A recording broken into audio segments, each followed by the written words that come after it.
Hello everyone, Namaste. This is Dr. Sunaina Shukla once again, and this is in continuation to my previous video wherein we were discussing about setting healthy boundaries.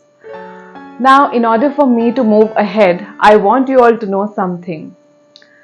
To know the two extreme ends of not being able to set boundaries. So, for people who are okay in setting boundaries, who are good at it, it's alright.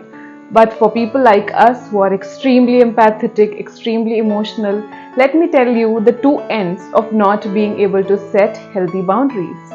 On one end, it looks like, for example, your friends ask you out for a movie. You don't want to go out. You want to lie down on your bed, watch your favorite show, etc. But you say yes. It's okay, not harmful, not that harmful. This is one side of the continuum. The other side of the continuum looks something like somebody touches you inappropriately. Somebody is trying to intrude your physical space without your permission, and you are not able to say no to that. Yes, it looks like that also. Not being able to say no, not being able to set healthy boundaries could lead to something like this also. This is how the two ends of the continuum look like. I know I speak for a lot of, I won't say girls, a lot of people over here who were not able to say no when their own relatives in their own houses tried to touch them inappropriately, molest them, abuse them emotionally or physically. They were not able to say no back then. They did not come to their parents and explained the issue. They did not have that much courage. Why? Because they were not able to set healthy boundaries. They were not taught how to set healthy boundaries. So this was just to make everybody understand the importance of setting healthy boundaries. Particularly we in Indian household, we don't teach our children. We don't know the importance of setting healthy boundaries. We don't believe in teaching that because then our children, and we will not be the acha bacha of the house, right? Acha bacha, they don't say no. They say yes to everything. So these are a few of the programmings that we are currently trying to break. We are trying to get over these programmings gradually, slowly. And I know eventually we'll get out of it. So let's forget the implications of not being able to set boundaries. Let's start on the healing process. So yesterday I told you that there is a two-step process to start setting healthy boundaries. Step number one is to acknowledge the cause.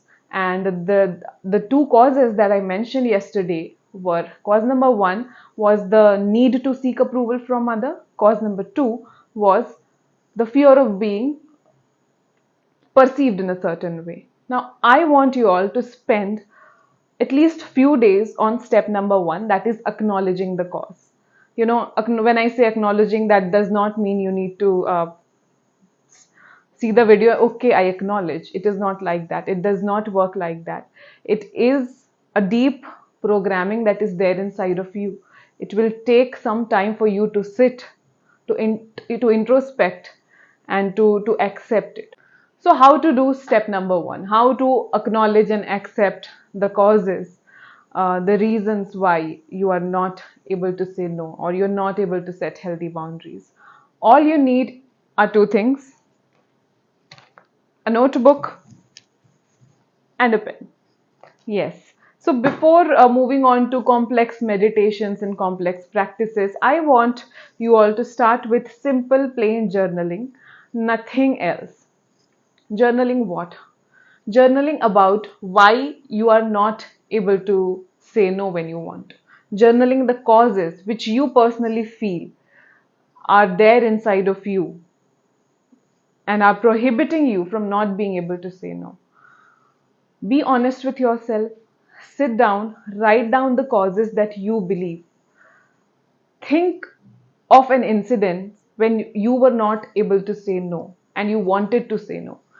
Think of those incidences where you wanted to set boundaries but you allowed people to intervene or intrude your personal boundaries. Think of an incident.